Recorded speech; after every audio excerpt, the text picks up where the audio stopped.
I want to welcome everybody to the Y108 84 Lumber Theater. I'm glad to be joined by Lucas Hoge here.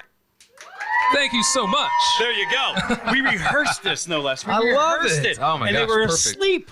Perfect. Oh, Perfect. Okay, well, you're nicer It was than done. I am. I'm a little tough. I'm a little tough on the crowd. Love All it. right, so thanks for coming by tonight. Thank you, man. Appreciate you. So it says here, Hubble, Nebraska. Yeah. Now, when I looked that up online, Did you it says find it's it? a village. Well, it's a village, and it says 68 people in the last census. Is that true? That's incorrect. Uh-oh. What is it now? Well, you left, so 67? It's 44. What? 44 people. What happened to 22 people? I took them with me. They're all in Nashville.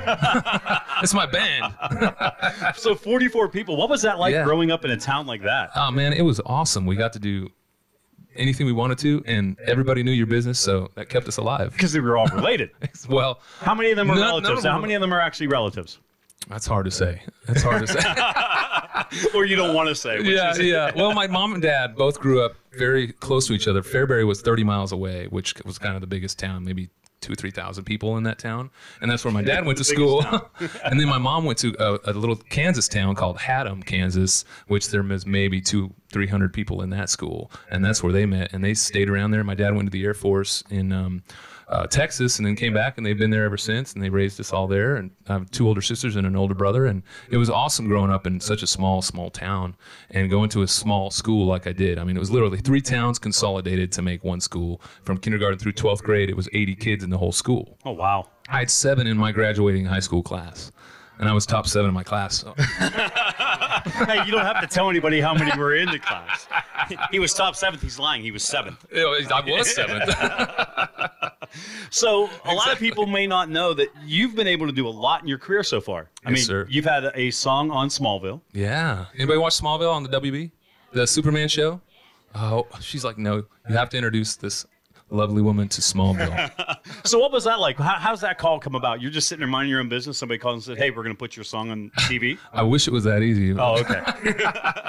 But no, I was writing songs like crazy in Nashville, and I met this wonderful lady by the name of Laura Lynn, and ended up marrying her. And but before then, she was like, hey, I know you're writing songs like crazy, and why don't you pick out some TV shows that you love? Because she was from LA in the producer world and stuff like that, and I had no idea. I was just writing songs for anybody that I could, and she started sending all these songs out to these music directors and said, hey, give it a shot. I wrote 15 songs for Smallville, and I got 1 in. So I was super stoked That's not about bad. it. Yeah. And you got a wife out of the deal. I did.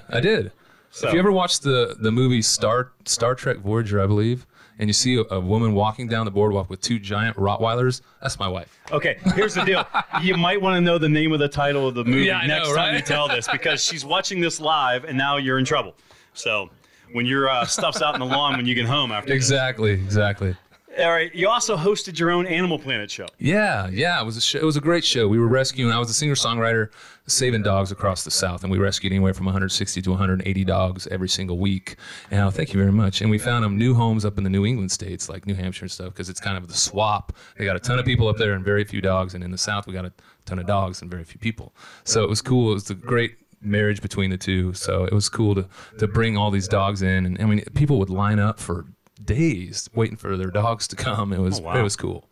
It was cool. Now, they say the first rule in entertainment is never work with kids and never work with dogs, because chances are they're going to show you up once or twice. Oh, these dogs showed me up all the time. Are you kidding me? And the one story that rings true to my ears, the first episode we were just getting ready to record, and I really, I was saving dogs in Nashville and stuff, and East Nashville and whatnot, but I wasn't like on this grand scale of 180 dogs, and I didn't know a lot of the breeds and colors like that. I knew it was a dog. It had tails, 4 legs, and it was awesome. It was cute. I loved it, And this guy goes, go get the brindle mix, blah, blah, blah. And I was like, okay. He's like, it's in crate. And they were all numbered, which you think it would make it really easy.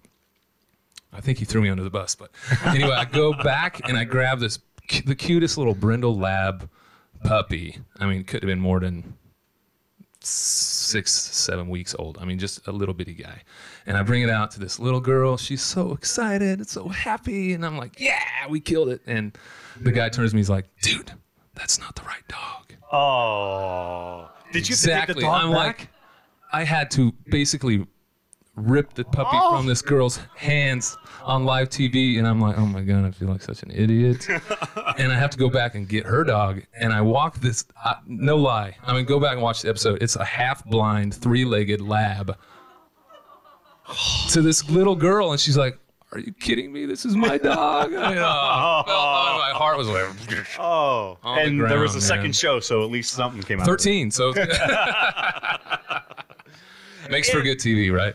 So you come from a town of 44 people, village, excuse me. Yeah. But yet you've been all over the world. You've been to Denmark, you've been to Sweden, you've been to the Middle East, which is important because you went over and you entertained the troops. Yeah, thank you very much. I appreciate it. I'm very honored that they continue to ask me to go. For the last 7 years, we've been to Iraq, Kuwait, Kosovo, Moscow, Kyrgyzstan, Pakistan. We're going to Northern Africa this year, and you know, it's just a humbling experience that it's a Wrangler National Patriots, the program I go over with. Wrangler's one of my great sponsors. They're great people. And they have this Patriot program where if they have a piece of apparel that has the Patriot logo, which is a star, and it says Wrangler National Patriot, anytime anybody buys a pair of the jeans or a pair of the shirts or whatever, $7 from that piece of apparel goes right back to our military families, kids and whatnot for health or for school, whatever it is, you know, something goes right back into their pockets, which is awesome. I mean, $7 from any apparel, a piece of apparel is huge because, you know, the markups are really ridiculous. And so I'm the only entertainer that gets to go over with Wrangler, and we bring over rodeo cowboys and cowgirls from the NFR and the PBR and things like that. And it's just a really humbling experience. That's cool. Really and it's personal for you because your father being in the military. Yeah, my dad was in the Air Force. My uncles were in Vietnam as MPs, and some were as snipers. And so I just wasn't wired to do that. So the only way that I feel like I can give back is to go over and bring a little home to them while they're over there, you know. And it's, I ain't gonna lie, it's some of the times it was kind of scary over there. We would be setting up for a concert, and we'd hear the air sirens go off, and we'd have to dunk into a bunker, and then, you know, a few minutes later you'd hear, you know, and I'm like, well, gosh, we're here. Welcome to Afghanistan. But you know what, as you said, I mean, it's a good cause. I mean, it's something that's very dear to you and to most people that know that these men and women are over sacrificing a lot for us. Yeah, absolutely. And what the media doesn't show, I mean, they're still fighting every day over there for something. Yeah. All right, so let's take it from that and let's go a little bit lighthearted here. Okay. Right. Let's get off of that. All right. It's a beautiful day out. Yes, thank you for coming. Beautiful. Thanks for bringing the weather with you. I appreciate that. Now, Exactly. I always ask this question because I get a little bit of insight to who you are and what makes you the artist that you are. Absolutely. So the album's done. Yes. Except for one track on the album. And it has to be a cover song. Oh. What song are you going to cover? And why? Much Too Young by Garth Brooks. It'd have to be Much Too Young by Garth Brooks. No? Is that a bad answer? No, it's a great song. I'm sitting there thinking like, wow. I mean, you just went with something that's very heavy. Oh. I mean, I love that song. I grew up as a huge Garth fan. When I first heard Garth's music, it turned me on to the world of country music, and it opened my eyes up to George Strait and Haggard and Jones and Paycheck and all these guys, Charlie Rich, all the old school guys that I still love to this day, you know.